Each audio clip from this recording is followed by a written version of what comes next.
Welcome to the Action Network podcast. I am your host, Evan Abrams, and this week, for our Week 17 recap episode, I am joined by the one and the only Billy Ward. Billy is a part of our predictive analytics team. He's in for Brandon tonight. So, Billy, first of all, what's up, man? How are you? I'm good. I was really hoping the Vikings would lose, and I could say that's why Brandon was out, because he's too sad about a Vikings loss, but unfortunately that's not the case. Yeah, 14-2 this year. They've only lost twice. So, obviously a tough game tonight, but we'll get into all of that stuff. So we're going to go game by game here, talk a little playoff scenarios. We'll even dig into some Week 18 lines as, you've got, Ravens up to like 18-point favorites, some wild stuff out there. But we will start with Sunday Night Football.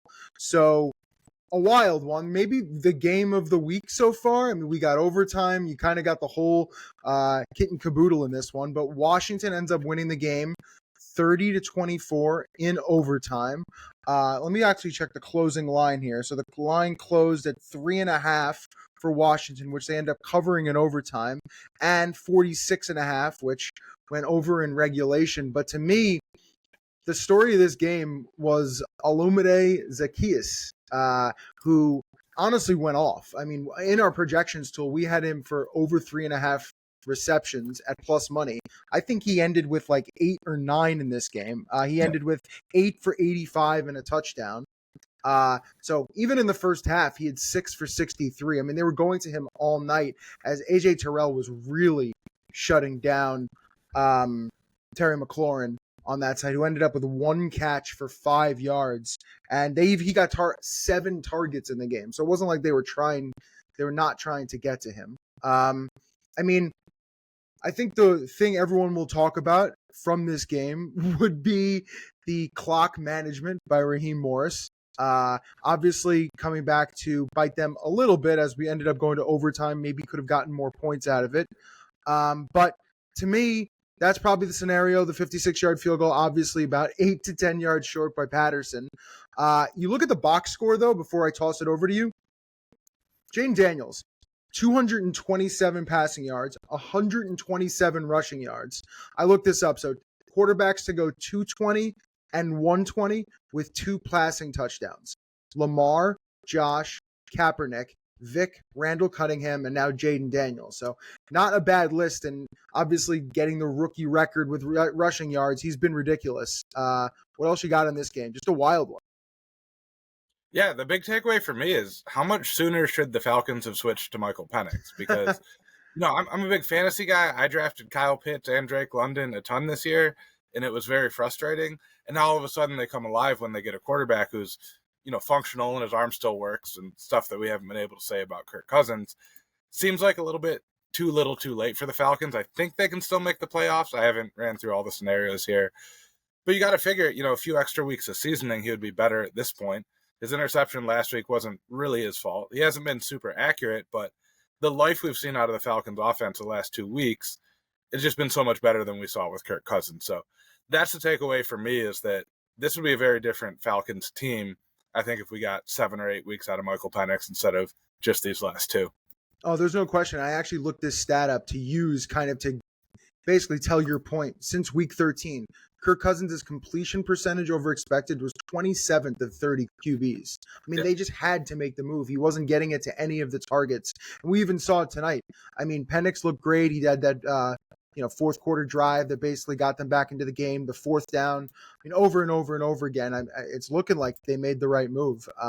Right now for next week, Atlanta is minus 7.5 at home against Carolina. Obviously needs to win that game. And then I think they need some help now with Tampa Bay after the loss. Okay, so that is Sunday Night Football. Let's keep rolling here. The second most important game of the day, probably Green Bay and Minnesota, and you alluded to it off the top there. So Minnesota wins the game 27-25. They actually ended up closing as 1-point favorites, so they covered the spread there. Total goes over 49.5. Listen, for a game that started fumble, punt, miss field goal, and ended up actually going over the total is something noteworthy. I felt worth mentioning here. But the story, Packers pass defense and Sam Darnold, 33 of 43, 377, 3 touchdowns. Probably more importantly for the playoff run, Justin Jefferson, Naylor, Addison, and Hawkinson all with 60-plus receiving yards. So he was really spreading it around here. And Green Bay, I mean, the difference by the end of the game was the fact that Green Bay had 3 points in the first half, and they were really slow to get their passing game going.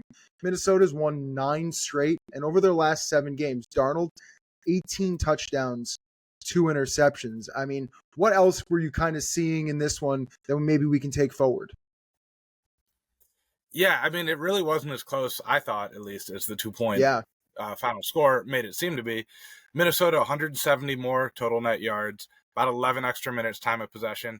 They had 2 missed field goals in there. So you get either one of those two, a little bit of the drama coming down at the end, not so much what it was. And then the big takeaway for me, I should have prefaced my little dig at Brandon by saying I'm a Lions fan. I'm here just outside of Detroit. Monday Night Football kind of meaningless now, at least in terms of actual playoff position, just because of that Minnesota win. So from where I'm sitting, that's the big story here, is that it all comes down to Week 18 for the Vikings and the Lions, where had the Packers came back and won this one, Lions could have clinched tomorrow, which obviously impacts a lot of stuff in terms of motivation for both these teams next week. Yeah, I mean, Campbell has said he kind of wants to bite kneecaps and keep going, but we'll see how much he actually wants to do that with this scenario today. And listen, next week, Minnesota, Detroit, that is a 3-point spread. Total is 52.5 right now, which is pretty large for the 2024 NFL. One fun note that I did tweet out that's probably worth talking about with Minnesota. So they are now 14-2 straight up. They are now 7.5 games above their preseason win total. And that would be the first team to do that since 2004. So expectations through the roof when it comes to Minnesota and what Sam Darnold has done there. And a really fun one that I had in my article. So Minnesota does win this game by a small margin. Kevin O'Connell now 26-9 straight up in one-score games, and they are 9-1 in one-score games this year. So everything comes down to Week 18, 1 seed in the NFC, bye, home field. So can't wait for that one next week. All right. Before I move on here, I'll just give you my big stat, which my big stat is really simple. Just the fact that favorites keep winning. It's honestly, after Washington won tonight on Sunday Night Football, and they ended up covering in overtime, favorites are now 59-17 straight up, 78% since week 13. And I looked this one up before coming on. Since week 6, favorites of just 3 points or more, 82%, 114-26. And week after week after week, it just feels like we keep seeing the same thing. This is crazy, Billy. So I'm just going to list off since week 13 what these favorites have done straight up. 12-3, 12-4, 12-4, 10-3, 13-3. Just wild run. So I don't know if you have anything to say about that, but it's kind of what we're seeing, at least heading into the playoffs here. Yeah, I wonder if it's just a blip on the radar or something we need to think about next year, I guess is the real question there. Because on the one hand, maybe markets are just getting more efficient, right? We're determining who should be the favorite more accurately. But the NFL is inherently such a small sample size that I don't want to come in and just blindly bet every favorite week 1 of next year and, see how that works out for me. Oh, God, no. And I think history would show, and I can probably look this up this week, that favorite-heavy seasons might have a reversal in the playoffs. Not that has like a direct correlation or anything like that, but it would be something interesting just to put some data behind it. All right, let's get through the rest of the slate here. So we are going to go to the Saturday games quickly, just to kind of touch on them because they have impact on our playoff scenarios and kind of discussion going on here. So we will start with Denver and Cincinnati. So Cincinnati ends up winning the game 30-24 in overtime, covering the 3-point spread, total over 50.5. Another favorite who ends up covering in overtime. After tonight, that'd be the 6th this season favorite that covers an OT. Second most we've had in the last 25 years. So if you feel like there's been a lot, there has been. And aside from this Sunday Night Football game, maybe like the best game we've also seen, because that Denver-Cincinnati game was awesome. And Burrow's ridiculous. And I'll give you one Burrow stat and kind of just toss it to you here. He has 8 straight games of 3+ passing touchdowns. It's only been done by 04 Peyton Manning, 18 Andrew Luck, and 07 Brady. That is it. So that is the company he keeps, and he probably won't even win MVP this year because you have some ridiculous other athletes. What else you got here, Billy? Yeah, I mean, hard to win the MVP in a season where they probably won't make the playoffs. I think they need kind of a miracle in terms of help from other people. The big takeaway for me is just kind of looking back at this Bengals season. Guys not playing in the preseason and not coming in ready seems to be a real thing. I know people have talked about it in the past. The Bengals, you throw away their 3 or 4 game losing streak to start the season, they're one of the better teams in the AFC from that point on. And it kind of feels like their window's closed here, right? Like, probably not going to re-sign T. Higgins. The defense is terrible. So that's the takeaway that I have for this year with them in general. It'd be fun to see if they get in. You know, they'd be a scary team, I think, for anyone in the playoffs, but I think the scenario is pretty narrow for them. I think they need somebody to lose to the resting Chiefs for that to happen, as well as some other help. Yeah, they I'm trying to do go through all the scenarios right now as we look at it. But let me just read this off because I believe this is pretty accurate. So Broncos win versus the Chiefs and Denver's in. If the Broncos lose, the Dolphins win. The Dolphins are in.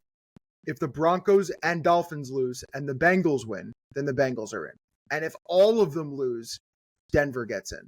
So I believe Cincinnati needs a Broncos and Dolphins loss, while Cincinnati is -2.5 in Pittsburgh next week. And that line was 2, so it looks like they are taking money, line going up a little bit. The only other mark I wanted to make on this game, I hated what happened to Chase Brown with the injury at the end and the decision by Zach Taylor and him to go down and then him to score on the next play. And then Sean Payton going for 2. Obviously ends up kind of biting them in the butt there. But I think, and the tie obviously was the scenario where Denver could have had the tie and gotten in anyway. But I still feel like he should have gone for 2. Okay. Let's go on to the next one here. Arizona and the Rams. I thought I forgot a game here. Arizona and the Rams. Rams win the game 13-9, but Arizona ends up covering the 6.5 point spread as an underdog. Total goes under 48. I mean, Arizona's down 13-9, 6.5 minutes left. And the first drive, Kyler gets sacked, forces a 4th and 10 Chuck interception. Next drive, after the D does their job and forces the punt, Kyler drives the field and just a mistimed route with McBride, second interception, and that basically ends the game. I mean, his 2 interceptions, if you look at the box score, was kind of the difference. Is the Rams defense for the 3rd straight week have done really almost nothing. 13 points, 19 points, 12 points. I mean, Kyler threw for 300 yards. Arizona had 2 full yards more per carry, 13 minutes more possession. Just crazy. And the one stat I'll give you before I toss it to you, and I tweeted this out, in games played in November or later, Kyler Murray now 13-29 straight up, 31%. And I really couldn't believe this. I had to look it up, Billy. But in those November or later games, he is now 1-17 straight up in divisional games. Lost 15 straight, which almost feels absolutely impossible. But seems to be a pattern for Arizona every year, right? yeah, that's exactly what I was going to say. It just feels like we have this conversation somewhere every year with the Cardinals. They're okay. They're in the thick of it. And then they just fall off a cliff late in the year.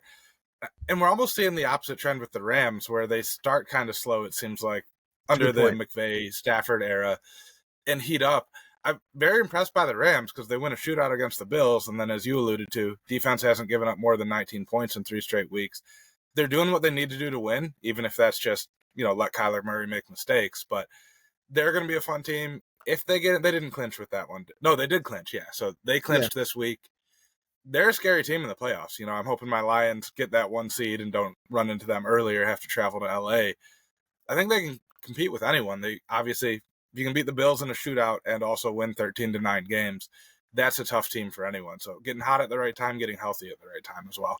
Yeah, I mean, they have pedigree, too. I mean, seeing McVay and Stafford in the playoffs isn't exactly something I think anyone wants to see, even, they've been able to be run on, so I think there's ways to beat them, but still some pedigree there. All right, let's go to the next one, that Chargers and Patriots. So this one isn't too much. I mean, Chargers win the game 40-7, covers 6-point road favorites. Total goes over 41.5. I mean, aside from the Chargers punting on their first possession, they end up scoring in 7 of their first 8 drives.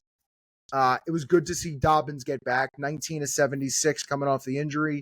Ladd just absolutely ridiculous with the 2 touchdowns. He seems like such a reliable receiver for, I think, an offense that we were worried about losing Keenan Allen and Mike Williams and the whole discussion of Eckler and all these different things, and the piece is gone. he just seems like a consistent receiver that is one of the best route runners in the NFL, and I think really gives Herbert something that we haven't seen in a long time.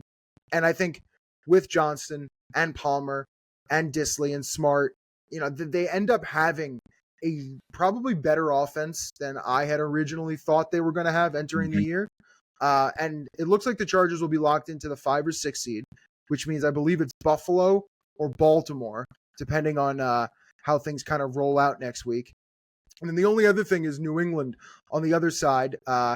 They are in a great spot now that the Giants won the game, so they will pick first if they lose next week against Buffalo, which we can talk about a little bit later with that Jets-Buffalo game. But any thoughts here on New England and the Chargers? Yeah, it'll be interesting if they do get the first pick because Drake May's looked pretty good, and I thought it felt like they had a chance until Drake May went down, which was obviously the first drive. Came back in, did okay. But yeah, that'll be an interesting scenario. I think if you're looking to bet some first overall picks, did the Patriots hold on to it and not take a quarterback? Because you can get some good plus money on other players there. I don't follow college close enough to get too deep into that, but I think there's an angle there where the Patriots are probably the one team likely to pick at the top who's not going to be interested in a quarterback. So if you're looking to bet the NFL draft, that's something to keep in mind. It's a good point. I would also say they'd probably be interested in trading it potentially for one of those quarterbacks. Yeah, with someone trying to go up there. All right, let's go a little bit quickly now. We're going to go through the Sunday slate. So Carolina at Tampa Bay. Tampa Bay wins the game 48-14, end up closing as a 9.5-point favorite. Total goes over 47.5. I mean, just another incredible day from Baker. 5 touchdowns, 0 picks. He has 39 touchdowns and 15 interceptions this year. Just a bit of almost leads the league in picks, but almost throws 40 touchdowns. He's also second in the NFL in passing yards. This one was probably the more impactful note based off of his season so far, which is he has an 8+ yards per attempt and a 70+ completion percentage. The only other QB that has that right now this year is Goff. So those two guys kind of on the same page. Baker's really taken this team to the precipice of the playoffs with 1 week to go. And even in this game, Tampa Bay gets points first 5 drives, had touchdowns on both second half drives. Yeah, only 2 second half drives as they ended it on their third drive and basically ran out the clock. Tampa Bay had the ball for 41 minutes in this game. So there really wasn't even an opportunity for Carolina. But any thoughts here? The big thing that I'm coming away with this coming into week 18 is keep an eye on some of these like milestones and player motivation stuff. Probably didn't need to keep throwing the ball to Mike Evans down the stretch in this one, but he's looking to get 1,000 yards for, I think it's the 11th straight season if he gets there. If you're not thinking about that, you probably take him out a lot sooner. He's your best healthy wide receiver with Godwin out. But 8 targets, 97 yards, 2 touchdowns, stayed active the whole game. I think that's a storyline to watch for if you're betting on player props. We'll talk about Saquon Barkley a little bit later, but I think we had a similar effect there in the Eagles game. So that's one of the big storylines heading into week 17 is which of these players have some milestones, some contract incentives, stuff like that. Very important if you're betting on it, right? Especially the player prop market. Yeah, and for what it's worth, I mean, the books know this as well, so they will be priced very much that way. Evans was a good one. I mean, there's also career milestones, and I'll mention this a little bit later, but Josh Allen, needs a rushing touchdown to make some history in Buffalo. Like, there's all sorts of different things that might get in the coach's ear with 1 week to go, but we can talk about that when we get there. So Indy and the Giants is the next game on the schedule. So the Giants upset the Colts 45-33 as 7.5-point home underdogs. Total goes over 40.5. My only real note here is we knew there was going to be one of these. Like with all these kind of spreads on the board and all these teams who needed to win, you always find one who lays the big egg. And this was just completely it. The Colts defense ends up being the biggest issue. Allowing 45 points to Drew Lock is a massive problem. The Giants had 7.3 yards per play, 13.4 yards per attempt. I mean, that is absolutely bonkers. Locke has 4 touchdowns, no picks, and 300+ passing yards. And this is, again, just on Gus Bradley. 24+ points allowed in 7 straight games for the Colts. And that's 45 to the Giants, 30 to the Titans, 31 to the Broncos, and 24 to New England in their last 4. Colts eliminated. Giants also out with the number 1 pick. What do you think about the Colts here? I mean, that's probably the takeaway is like, what is Indy even doing? Yeah, it's crazy. And just, they still gave Jonathan Taylor 32 rushing attempts despite trailing most of the game. So they obviously don't feel good about Joe Flacco, or I guess the passing attack in general, because last week I think Richardson attempted 11 passes all game, 13 passes, something crazy like that. And then also just hilarious that the Giants' first home win in 7 years or whatever costs them a draft pick. Like, of course, that's the one you win, right? Is when, by all accounts, it would be better if you lose that. This performance notwithstanding, I don't think they're viewing Drew Lock as their franchise quarterback. So obviously not a great thing for the Giants to win this game. Terrible. And from your incentive point of view, though, it did feel like they were trying to get the ball to Neighbors here.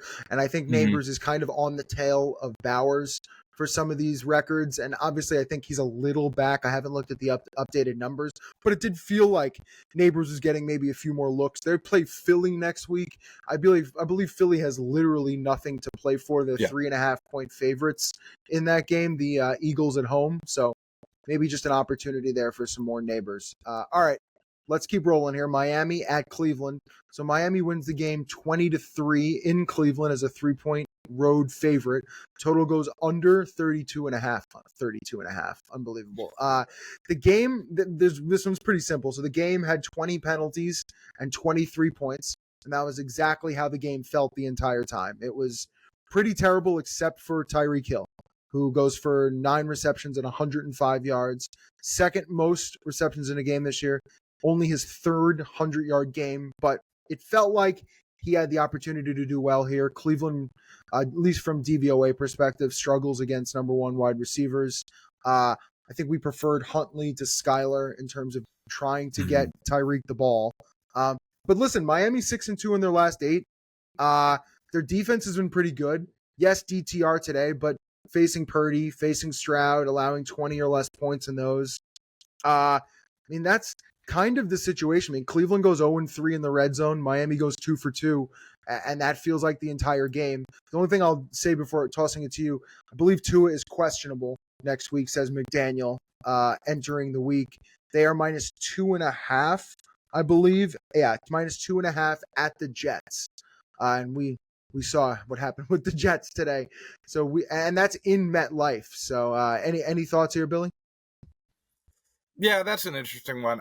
You'd have to imagine with everything on the line that Tua gets out there because he was supposed to play until Thursday or something this week. Yeah. That was an interesting one. Other note, I think the Browns going to DTR is kind of one of the more blatant tankings I've seen in recent memory. Because, the narrative is they want to get a look at him and see what they have for the future. They know what they have in Dorian Thompson-Robinson, right? Like, if they were planning to win these games, Jameis Winston would be out there. We'd all be having more fun with it, but they're playing for a draft pick not to win the games here, and it's the right move. It's obviously what you should do, but yeah, that was my read on the Browns here is they don't want to win these games. I mean, all you have to know, Billy, is like Jameis threw for 500 yards, and DTR in his 5 starts has 37 total points. I mean, I think they know what they have with both of those quarterbacks. It's just 100% tanking, and we would rather see Jameis play some football. All right, Jets at the Bills. So Buffalo wins this game 40-14 as a 10-point home favorite. Total goes over 44. There's really not many 40-14 games that actually felt like it was more of a blowout than the final score. But that's exactly what this was. This was an absolute disaster. And if you go back to last week with the Rams game, it looked like, and I added this up, I believe Aaron Rodgers had 14 drives between the Rams and Buffalo game without a touchdown.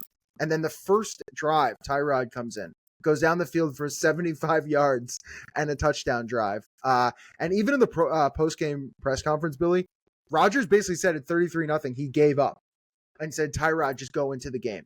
So I have zero idea how this is going to play out. I mean, maybe he'll start, maybe he won't next week. But this is the 8th game where the Jets have scored 20 points or less. They've lost all 8 games. And their defense, since they fired Saleh, 31st in EPA per play, 30th in dropback EPA. They just flat out stink and got kind of just embarrassed today. The other record I was referring to earlier before I toss it to you, I believe Josh Allen is a rushing touchdown away from the Bills franchise record. I don't even know how that's possible, but I just read that, passing Thurman Thomas at this point through 7 seasons. But that might be some sort of motivation. He might play the first drive next week. I know McDermott's going to try to sit a bunch of people, but what's your thought here, if anything, on this masterpiece? It's funny. I thought you were going to bring up another record. I think Aaron Rodgers is at 499. He is as well. Yeah. Yeah. And he threw, I want to say, the 200th and 300th were both to Devontae Adams, or 200th and 400th, right. Something in there. Something to that effect. I wouldn't be surprised. I think Adams left the game with an injury at one point, but it didn't seem too serious. I wouldn't be surprised if they come out and try to get that connection one more time just to get 500 and then sit both those guys. But Rodgers has made it pretty clear he wants out. They fired the wrong person, right, with Saleh. The defense was not the problem. Their defense was great earlier in the year when they fired Saleh. So, yeah, not looking great for New York football in general, but at least the Giants are kind of fun and give you some hope. I know Buffalo's in New York too, but New York City, I should say. Yeah, I was going to say. But the other part that I saw funny today was the fact that, if the Giants blew the top few picks, maybe Rodgers can just stay in the Meadowlands and go play for the Giants next year. He'd look great with Malik Neighbors. That is half a joke. Okay. Cowboys at the Eagles. Eagles win the game 41-7 as 7.5 point favorites. Total goes over 37.5. The fun note here, which kind of ended up coming true even without Hurts. So the Cowboys-Eagles games kind of go the way of the favorite. Over the last decade, the favorite in the series is 16-4 straight up and against the spread. 8-3 with Philly, 8-1 with Dallas. I mean, I heard earlier on the favorites with Simon and Chad, they were kind of talking about Cooper Rush and the fact that he is formidable. And I believe at times he is. The thing that I struggle with is since he's gotten the main workload this year, since week 9, 27th, 30th, and 34th EPA per play success rate, completion percentage over expected. He's just, and obviously no CeeDee Lamb, right? Which I think is a large part of a missing offense here and kind of what Dallas is going through, at least in this game against Philly. I think it would have been nice to have a big playmaker in there, but aside from that, I don't think we really learned much. Philly's dominant. Dallas wants to get to the offseason. Kenny Pickett played okay. It looks like the Eagles, Chiefs, Bills, and Texans are, at least as of now, a little bit earlier, the teams with nothing to lose or gain in Week 18. So, like we talked about earlier, Eagles -3.5, but I'm pretty sure that you're not going to see many guys. The only thing I'd say on that is, with Hurts missing, a week and a half at this point, I don't know that they want him that out of rhythm and sitting out 3 weeks in a row. That's a good point. I would actually expect to see maybe a half or so of Jalen Hurts next week. Looking ahead, obviously way too early for player props and stuff like that. Looking at some unders on Hurts, if they get him in the game but he doesn't play a full complement of snaps, I think that's interesting. Typically, you don't want more than 1 week off. I hear coaches say in season. They don't want to do the double bye week. If they lock up the 1 seed early, stuff like that is sometimes a concern. So I bet we see a little bit of Jalen Hurts, maybe a little bit of Patrick Mahomes, depending on how he's doing next week for similar reasons. Which is interesting because there are first half lines out at a few books. And I think I see Philly -2.5 first half, which if you're right, is an interesting line against a Giants team. Even a Giants team who scored 45 points today, but it's a bit of a different Philly situation. All right, let's keep rolling here. Raiders at the Saints. So the Raiders win this game 25-10 in New Orleans as 2-point favorites. Total goes under 37.5. I'm going to keep this pretty short. I remember hearing late last night and this morning that the Raiders were the last flight out. They got stuck on the tarmac, and it took them literally forever to get to New Orleans, and it absolutely meant nothing because they were the only road team to win at 1 o'clock on Sunday today. So Saints just literally couldn't get anything rolling on offense. Bowers does everything he does and does it again. He had 5+ catches now in 8 of 9 road games. He has broken Ditka's record. He broke Puka's record, and that's kind of what Neighbors felt like he was going after a little bit, but an incredible season. And he's been much better with O'Connell back there, which I think you kind of saw today versus Minshew. But anything else on Saints Raiders? It's just crazy looking back to week 2 when the Saints had scored 91 points in 2 games. And we were talking about how great this offense was. Obviously, injury is a huge part of it. They lost pretty much every competent skill position player they had. But, yeah, just a weird season for the Saints. I feel like it's been 3 different years for them. It's a good point. And after week 2, everyone was talking about how they reinvented the play action, right? Like it was something we had never seen before, and Derek Carr was doing things. Yeah, that feels like at least 2 seasons ago. All right, 1 game left here. Tennessee at Jacksonville. Jacksonville beats the Titans 20-13. Actually, a little tight at the end there. Tennessee ends up closing -1. So they end up losing the cover, and the total goes under 38.5. Story here is simple. The Titans now 2-14 against the spread this season. That is the worst record for any team in the Super Bowl era. We haven't seen any team lose 14 covers in a single season.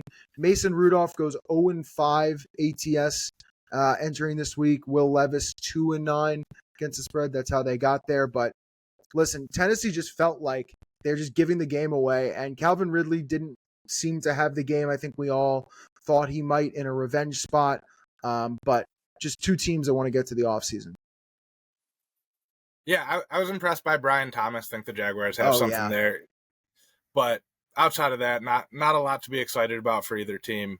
We'll see what the Jaguars look like if they kind of keep the band back together with Trevor Lawrence. But it was promising a couple years ago. We were talking about the Jaguars and the Lions as the 2 ascending teams, and it's gone very different directions since then. Again, injuries happen, but even when he was playing this year, I don't think Trevor Lawrence is what we hoped he would be. Definitely not as of yet. And it's a good call on Thomas. I believe he is leading all rookies in receiving yards, which we had given out early in the year on Action Network. I know I have him at 16-1, so hopefully he can hold on with that one with 1 week to go. All right, let's talk Monday Night Football now. So Detroit and San Francisco. Now, this game doesn't mean what it could have, potentially. Detroit really doesn't need this for anything. San Francisco obviously has been eliminated. The one bet that I made, and I put it in the app, is I liked Ricky Pearsall over 19.5 receiving yards. We have bet him in previous weeks over this mark. I also ended up taking the 19.5 when I logged it because I saw the market moving from 20 to 21.5. It's just a good matchup for him, and I see him getting more targets recently. And I think at this point, San Francisco, more trying to see what they have in a few of these players versus trying to force it to anyone to try to get people hurt. So I do think he's going to get some looks here. The one motivational factor, which is pretty obvious, which might lead to Campbell playing more starters or actually trying to win this one, is obviously the Lions losing to the 49ers in a dramatic fashion in their last game in the NFC Championship game. And the fact that, listen, I looked this up, 2-17 in their last 19 versus San Francisco. So they have really struggled with this team. So maybe that is something that eats at Campbell a little bit. And from San Francisco's point of view, before I toss it to you, Billy, 2-13 against the spread this year in the second half. 3-16 second half ATS last 19 games. So they have really, really struggled to close the door in the second half. And this Lions team is kind of ruthless if they're bringing everyone out. But you have any thoughts here? Yeah, a ton, actually, obviously, as a Lions fan here. The last time we had kind of a similar revenge spot was when the Lions played the Cowboys in October. Okay. There was the whole thing last year with the tackle that maybe reported as eligible, maybe didn't. Yeah. Lions came out and won that game against Dallas 47-9. Just destroyed them. If you know anything about Dan Campbell, if you followed this team at all, they're not going to let up off the gas. I don't think they want to coming into a crucial Week 18 game and break that rhythm. I really like the Lions. I like the Lions spread. I put in our show sheet, I like alt spreads up to 6.5. From a matchup standpoint, San Francisco's kind of a run funnel. So if the Lions get a lead here, they're going to just pound the rock and be able to control the game, expand that lead. Not only is Trent Williams out for the 49ers, Trent Williams' backup is out, and their right tackle didn't log a practice all week. We're not super worried about the Lions' defensive line. with all that, going to be hard for the 49ers to play from behind here if they're missing their 3 best offensive tackles. And then funny you should mention Pearsall. I've done some Prize Picks content, a same game parlay, included him in both of those. His target rate more than doubles against man defense, and the Lions play man at the highest rate in the league by a huge margin. Like, a lot of that man versus zone stuff is kind of overblown because most teams play zone at such a high rate. Detroit's one of the few exceptions where it really makes a difference. He's like, I think their only wide receiver who sees a significant boost in target share. So I'm all over Ricky Pearsall, also for the let's see what we've got reasons you mentioned. But I like the Lions to cover. I like Lions alt spreads, even Lions second half stuff, because if they get a lead, they're just going to play, it's going to be a snowball rolling downhill once they get out in front.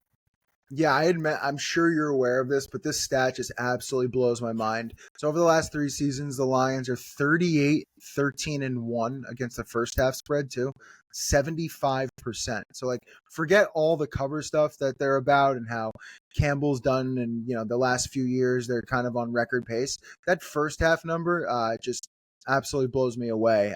So we will see how that goes. Right now, the spread in that game is only -3 for Detroit. So I think they're expecting San Francisco to kind of play everyone and fight as much as possible. All right. Well, that has been week 17. You got anything else to add there, Bill?